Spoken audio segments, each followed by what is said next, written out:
Hello दोस्तों। सोचिए जरा, सुबह उठते ही सबसे पहले आप क्या करते हैं?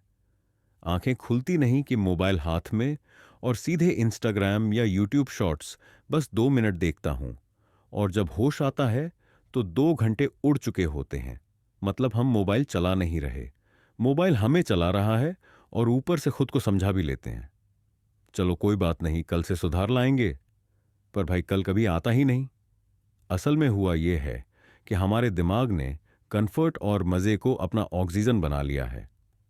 हर वो चीज जो थोड़ा भी मुश्किल लगती है, पढ़ाई, काम, कोई नई स्किल सीखना, वो सब पोस्टपोन हो जाता है और उसकी जगह ले लेते हैं मीम्स, रील्स और वो 3 घंटे की स्क्रोलिंग, जिसमें हमें बस एक हंसी की उम्मीद होती है।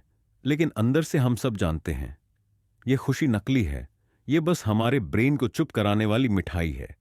अब सवाल यह है, क्या हम सच में अपनी लाइफ के ड्राइवर हैं या सिर्फ एक डिस्ट्रैक्टेड पैसेंजर? क्योंकि अगर ध्यान भटकता रहा तो मंजिल की बजाय हम किसी और की कहानी का एक्स्ट्रा बन के रह जाएंगे। तो अब वक्त है थोड़ा डिटॉक्स करने का, दिमाग को हल्का करने का, डिस्ट्रैक्शंस को साइड करने का और खुद से वापस जुड़ने का। लेकिन चिंता मत कीजिए, ये कोई बोरिंग लेक्चर नहीं होगा।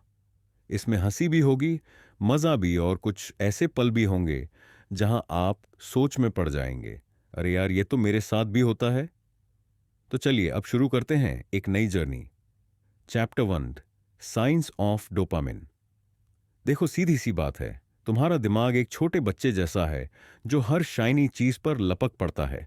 मोबाइल की चमचमाती स्क्रीन देखी, टिकटॉक पर एक और रील, नेटफ्लिक्स पर बस एक एपिसोड और। दिमाग बोले यस यही तो चाहिए था। और इस सब के पीछे जो मास्टरमाइंड छिपा है उसका नाम है डोपामाइन।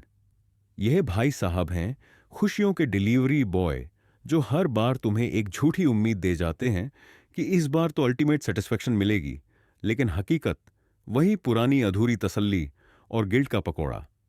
अब सोचो, तुम्हारा दिमाग कोई रॉयल राजा है और डोपामिन उसका दरबारी जो बोलता है हुजूर, हुजूर आपकी खुशी का सामान हाजिर है। लेकिन हर बार जो डोपामाइन लाता है वो असली हीरे की जगह नकली चमकता पत्थर होता है। तुम खुश हो जाते हो, लेकिन कुछ देर बाद लगता है मैंने अपनी जिंदगी के 3 घंटे एक पगली सीरीज पर क्यों बर्बाद कर दिए। और फिर शुरू होता है गिल्ट ट्रिप, जो हर किसी को आती है, चाहे वह कॉलेज का लड़का हो जो पूरे दिन पबजी में धुआं उड़ाता है, या वो लड़की जो हर घंटे इंस्टाग्राम के फिल्टर्स बदल बदल कर सेल्फी लेती है, जैसे दुनिया का पीस प्राइज इन्हीं में छिपा हो।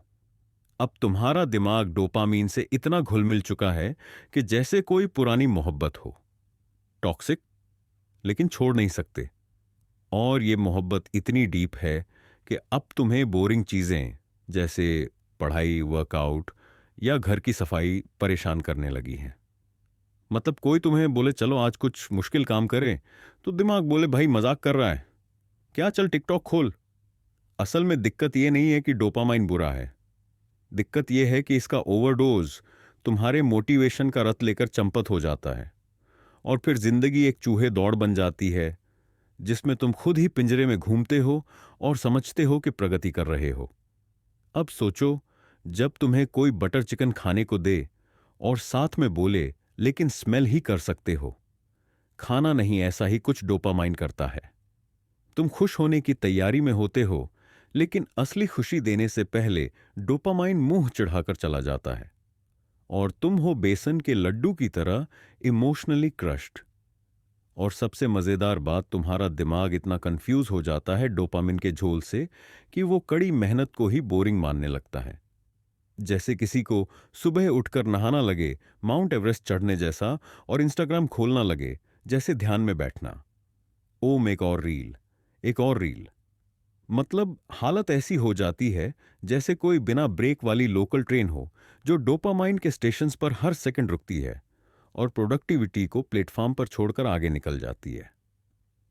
अब थोड़ा कल्पना करो, अगर डोपामिन तुम्हारा दोस्त होता तो वो वही टाइप का दोस्त होता जो बोले भाई पढ़ाई छोड़ चल बाहर चलते हैं, और फिर बाहर जाकर बोले चल एक स्मोक मारते हैं। और तुम्हारा जवाब होता भाई मेरी जिंदगी तू ही क्यों रुइन कर रहा है। लेकिन सच्चाई ये है कि डोपामिन भी बस अपना काम कर रहा है। बेचारा केमिकल्स का सेल्समैन है जो कहता है तू मुझे ट्रिगर कर, मैं तेरी सिस्टम में खुशी पहुंचा दूंगा। अब तुम बार बार उसे यूजलेस चीजों से ट्रिगर करोगे तो बेचारा क्या करे।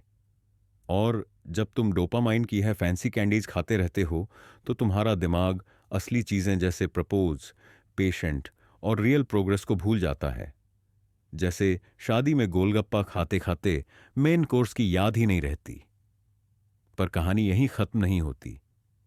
असली ट्विस्ट तब आता है जब तुम सोचते हो अब बहुत हो गया, डिटॉक्स करना पड़ेगा। और फिर तुम मोबाइल बंद करते हो, नेटफ्लिक्स लॉग आउट करते हो और सोचते हो अब मैं साधु बनूंगा। लेकिन तभी दिमाग धीरे से कान में फुसफुसाता है, भाई बस 10 मिनट इंस्टाग्राम देख लेते हैं। फिर डिटॉक्स पक्का यही है डोपामाइन का जादू।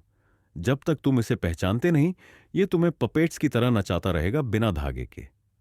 और सबसे बड़ा स्कैम ये होता है कि जितना ज्यादा डोपामाइन ट्रिगर करते हो, उतना ही तुम्हें उसकी नीड बढ़ती जाती है। जैसे वो दोस्त जो पहले चाय पर भी आ जाता था, अब बिना पिज्जा और मोजीटो के मिलने नहीं आता। तो कहानी का सार ये नहीं कि डोपामिन से डरो, बल्कि समझो कि कब यह दोस्त बना रहता है और कब तुम्हारी मेहनत की वॉट लगा देता है। कभी कभी सबसे बड़ी डिस्ट्रैक्शन वो होती है जो सबसे छोटी लगती है।